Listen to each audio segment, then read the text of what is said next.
Sont des outils financiers très populaires et on peut le comprendre. Hein? Chacun a de gros avantages, mais comment, et comme d'ailleurs on a pu le voir dans un récent article du Devoir, certains qui y voient une source supplémentaire d'iniquité. On en parle ce soir avec notre collaborateur Jean-Sébastien Jutras, planificateur financier et formateur chez l'Astuce Formation. Bonsoir Jean-Sébastien. Bonsoir Simon. Jean-Sébastien, à chaque année qu'on arrive à la période des impôts, là, on nous rappelle à quel point c'est avantageux de maximiser notre cotisation à notre REER. Encore faut-il avoir les moyens de le faire, là? Tout à fait, hein? Mais il faut surtout apprendre à se payer en premier. Donc oui, ça prend une capacité, mais si on travaille à l'envers puis on décide de se payer en premier avec une bonne planification, bien là, je pense que c'est là que ça devient intéressant et surtout si on commence plus tôt dans notre carrière, Simon. Mais est-ce que la classe moyenne là, en profite pleinement de ces outils-là?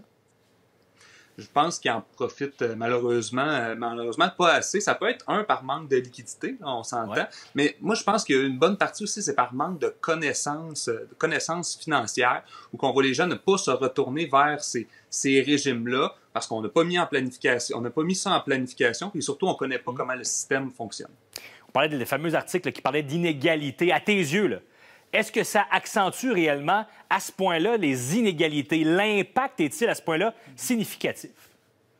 Ouais, c'est sûr qu'il y a une accentuation qui se fait avec ces régimes-là, mais je pense que c'est pas le bon combat de s'attaquer à ces régimes-là. Je pense que le combat doit plutôt se tourner vers les connaissances financières. Les gens plus fortunés ont de meilleures connaissances financières, donc ils vont évidemment les utiliser, Simon. Donc, par contre, les gens qui ont une moins bonne connaissance, ils vont pas les utiliser, mais ces outils-là peuvent quand même être très, très, très intéressants pour eux. Je donne par exemple, si je suis une famille avec un revenu modeste, si je cotise à mes REER, oui, j'ai des économies d'impôts comme on connaît, mais je peux aussi augmenter mes allocations familiales, je peux augmenter le crédit pour les frais de garde. Donc, au final, si en plus j'utilise un fonds de travailleur, par exemple, ce que je vais investir, ça va être une fraction de ce que ça va vraiment me coûter. Donc, finalement, il y a des avantages autant pour les plus démunis que pour les gens plus fortunés.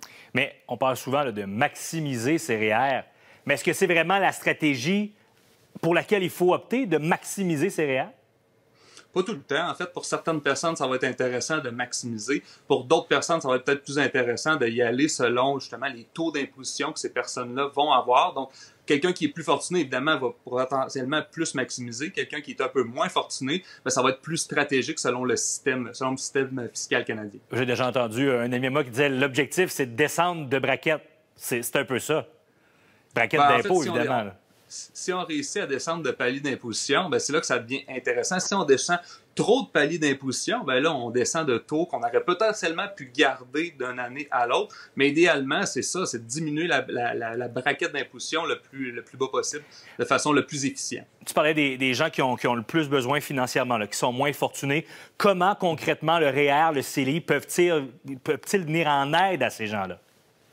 Je donne un exemple plutôt au niveau du REER, mais pour le CELI, il y en a également. Là, on donne l'exemple, j'avais envoyé des informations de quelqu'un qui est retraité, mais qui n'a pas des gros revenus de retraite. On a 7 500 de Régie des rentes du Québec, on a une pension de sécurité de vieillesse, et là, on a du supplément de revenus garanti. Là, je vends ma maison, et là, si le REER, le CELI n'existe pas, je vais placer ça dans un compte hors REER, hors CELI. Tous les revenus imposables vont apparaître sur ma déclaration fiscale. Versus si j'avais vendu cette maison-là, il l'avait investi dans mon CELI, tous les revenus ne seront pas imposables. Alors, si vous voyez, dans la situation 1, si le REER, le CELI n'existe pas, j'ai un supplément de revenus garanti de 7 700 $. Si le CELI n'existe pas, j'ai des revenus imposables de la vente de ma maison et je perds complètement ce supplément de revenus garanti-là à cause des revenus que la vente de ma maison me génère avec les placements. Donc, tu vois, Simon, ici, qu'on dit que c'est un outil qui aide les plus fortunés, mais dans une situation comme celle-ci, ça aide les gens qui ont des plus faibles revenus de retraite. Donc, c'est bon pour tout le monde. Pour le REER, bon, évidemment, là, on le mentionnait d'entrée de jeu, il faut qu'il reste de l'argent après avoir payé le loyer, l'épicerie, tout le reste. Là.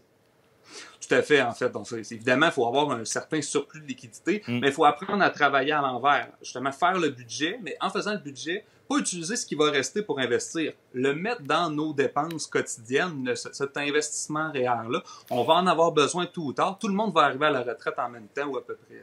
Mais je voyais des données, là, 46 % des gens qui n'ont pas de connaissances de base sur le système financier. C'est beaucoup quand même. Résultat qui est aussi faible. Est-ce que ça peut avoir, oui, bon, des conséquences personnelles pour ces gens-là, mais est-ce que ça peut avoir aussi des conséquences sur l'économie? Tout à fait. En fait, autant au niveau de leurs finances personnelles, au niveau de l'économie, ces gens-là se retrouvent à avoir, étant donné qu'ils n'ont pas de bonnes connaissances au niveau financier, lorsqu'ils vont aller à leur retraite, moins d'argent pour consommer. Donc, évidemment, ça vient créer encore plus d'inégalités. Donc, comme je disais, si on investit plus dans l'éducation financière des gens, je pense que la meilleure façon de réduire ce gap-là entre les deux. Jean-Sébastien, si tu acceptes de rester avec nous, on aurait une question pour toi après la pause. J'accepte volontiers. Parfait. Après la pause,